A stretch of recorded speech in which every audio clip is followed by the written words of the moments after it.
Chers amis, bonjour. Salut et délivrance, ces deux mots ont le même sens.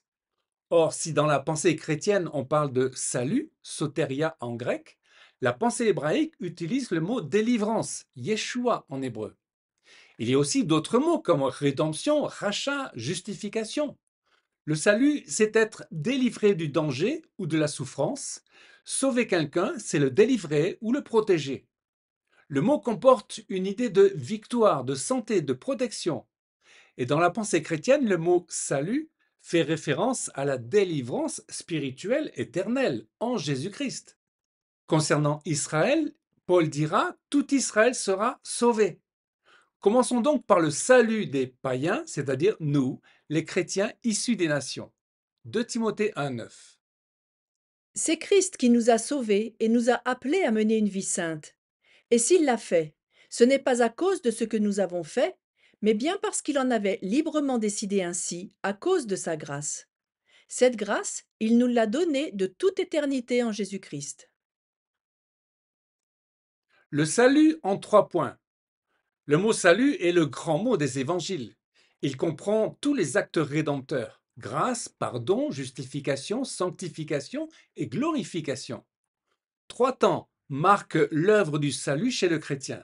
Premièrement, le chrétien est sauvé de la condamnation du péché et de sa culpabilité. Romains 6, 23. Car le salaire du péché, c'est la mort, mais le don gratuit de Dieu, c'est la vie éternelle en Jésus-Christ, notre Seigneur. Deuxièmement, le chrétien continue à être sauvé de la domination du péché. Romains 6, 14. Car le péché n'aura pas de pouvoir sur vous puisque vous êtes non sous la loi, mais sous la grâce. En Hébreux 12, 14, on lit que sans la sanctification, nul ne peut voir Dieu. Ensuite, troisièmement, le chrétien sera sauvé lors de l'avènement du Fils de l'homme, de toute maladie et infirmité comme conséquence du péché. Romains 8, 23. Et ce n'est pas la nature seulement qui souffre, mais nous aussi, qui avons les prémices de l'Esprit. Nous aussi, nous soupirons en nous-mêmes, en attendant l'adoption, la rédemption de notre corps. Car c'est en espérance que nous sommes sauvés. Élection et grâce. Voilà deux principes que notre raison a du mal à comprendre et accepter. Dire que le peuple juif est un peuple élu ou choisi, un peuple trésor, ségoula en hébreu, a souvent provoqué la jalousie des chrétiens.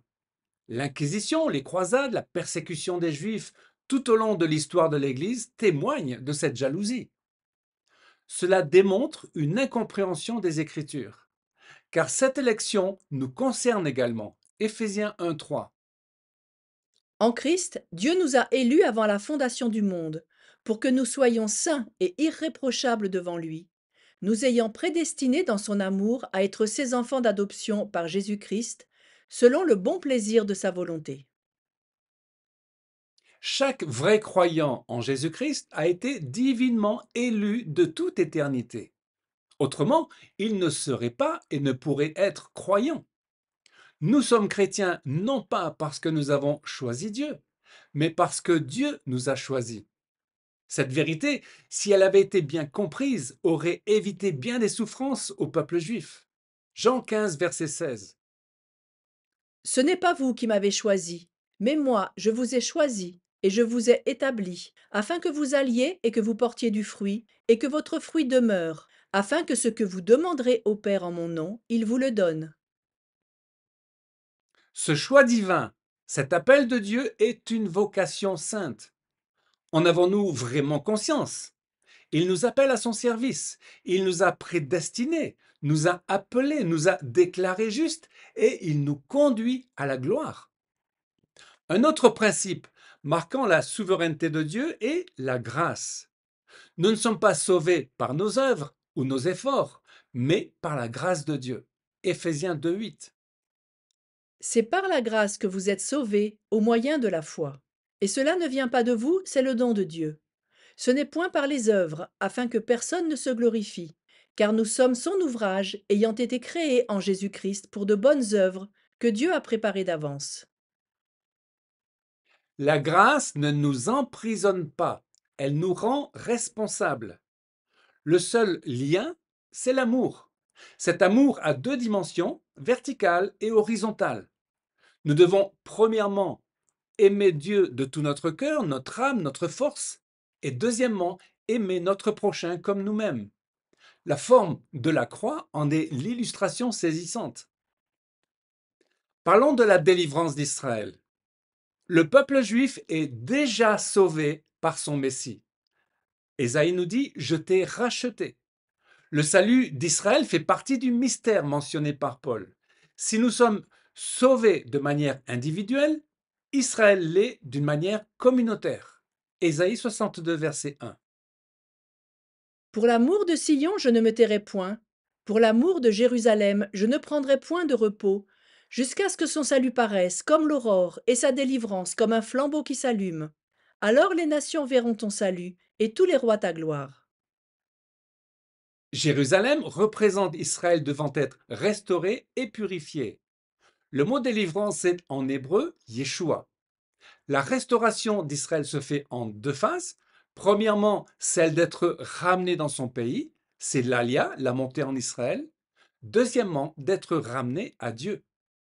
La Shoah, les chasseurs selon Jérémie, a servi les intérêts divins de ramener son peuple.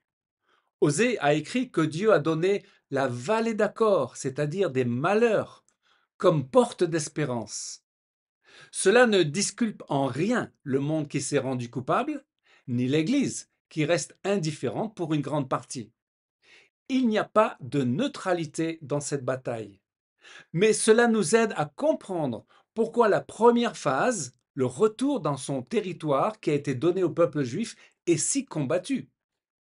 En 1922, Churchill a supprimé 77% du territoire donné au peuple juif, selon la déclaration Balfour de 1917, créant un autre État arabe, aujourd'hui la Jordanie.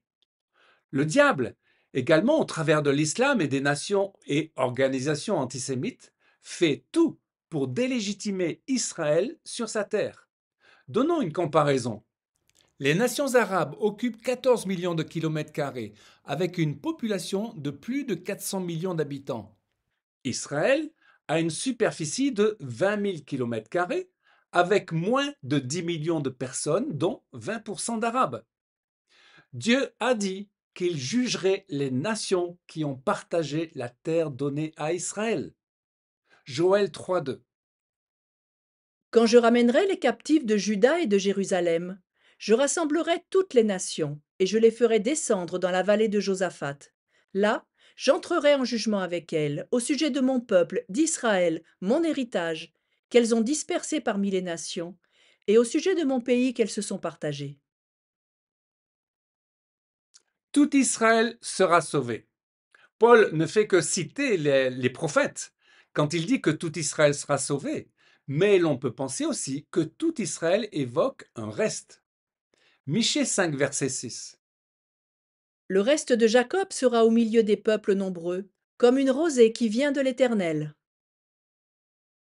Il en sera de même pour l'Église, ne l'oublions pas. Jésus lui-même nous le dit: efforcez-vous d'entrer par la porte étroite. Et il dira même, Matthieu 7, 23, Ceux qui me disent Seigneur, Seigneur, n'entreront pas tous dans le royaume des cieux, mais celui-là seul qui fait la volonté de mon Père qui est dans les cieux. alors, salut ou délivrance? Israël comme l'Église est lié à la volonté de Dieu et à sa souveraineté. Nous sommes soumis à la même grâce qui vient d'un Père aimant. Aimons-le de tout notre cœur pour la foi qu'il nous donne. Amen. Chers amis, à une prochaine fois pour une nouvelle vidéo en direct de Jérusalem.